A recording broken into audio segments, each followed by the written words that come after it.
The summertime, people are away at the beach, crisscrossing the country. How many miss Mass by long trips? Isn't it strange we always seem to find a hotel? We have trouble finding the church.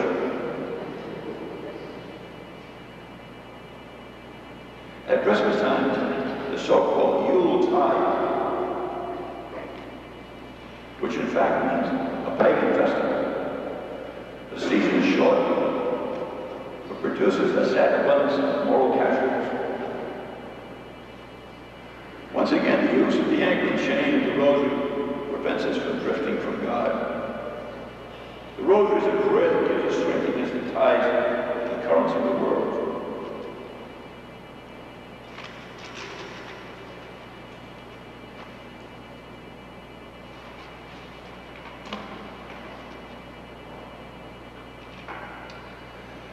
The anchor and chain, the cross and the beads of the rosary, how does this apply to all of us?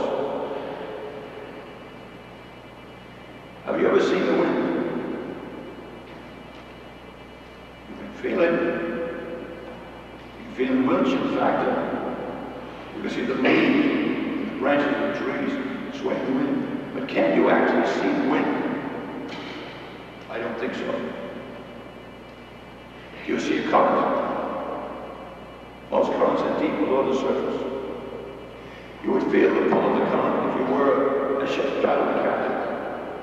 But you would not see it as my story of the Golden Gate Bridge.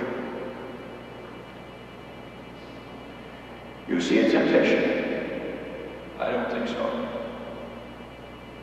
The so-called outgoing, bubbly person, Jeff, does he or she feel temptations? Yes. The ever so controlled, composed person, control all times, would think he, she never feels a temptation. If you say yes, then think again. You may not see the temptation, but fight the temptation. It's a real strong feeling of pull. As the world is surrounded and pulled by ocean currents, so we as humans are pulled by the spiritual currents and tides of temptation. We use the rosary, the chain of the rosary, not to be overcome by these temptations, which are the cause of drifting from God. We can give an unending list of temptations that would cause us to drift. I'm sure we are all aware of what these are.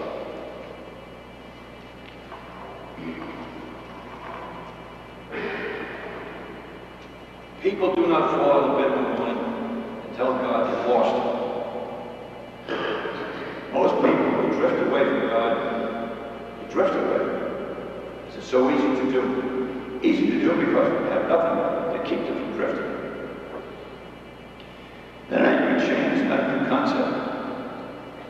St. Paul's letter to the Hebrews, chapter 6, verse 18 and 19, refers to the anchor as sure.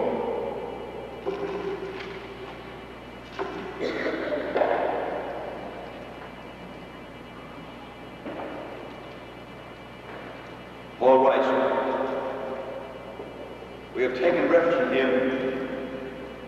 We have taken refuge in him, might be strongly encouraged to seize the hope which is placed before us, like a sure and firm anchor that extends beyond the veil of the temple. In the ancient world, the anchor was a symbol of hope. Pythagoras, an ancient philosopher, said, wealth is a weak anchor. Fame is still weaker. What are the anchors that are strong? Wisdom, great hardness, courage. These are the anchors that no storm can shake. St. Paul, the writer to the Hebrews, insists that the Christian possesses the greatest hope in the world. Now finally, as Christians, in the 21st century, our greatest hope is the anchor, the chain, the rosary, the Mother of God. We all have to face the ultimate reality, and God will judge us. We have been faithful to the anchor and chain, the rosary, the Mother of God, and have done our best not to drift. We will hear those words, good and faithful servant, enter into the joy of the Lord. And now I know every one of you who came here, all of ID cards. We can apply that same to the rosary. Don't leave home without it. It is a pleasure to extend cordial greetings to the Knights of Columbus.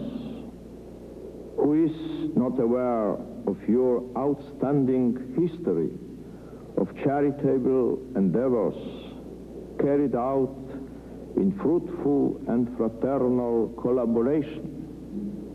I wish to encourage you to remain steadfast in your love for Christ and in your many deserving efforts to defend and promote His saving message.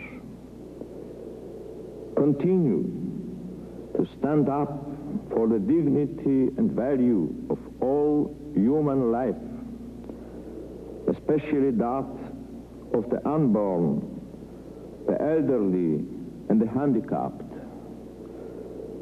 Persevere in your support for the Christian family and for institutions of Catholic education.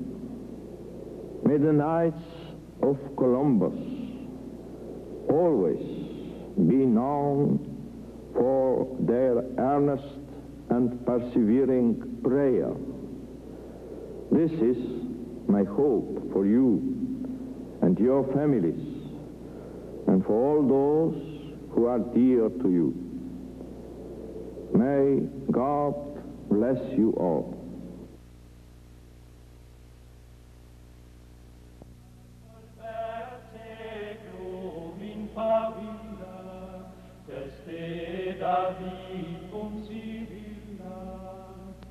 Quantus tremores futurus, quando iudex est venturus, cum ta stricte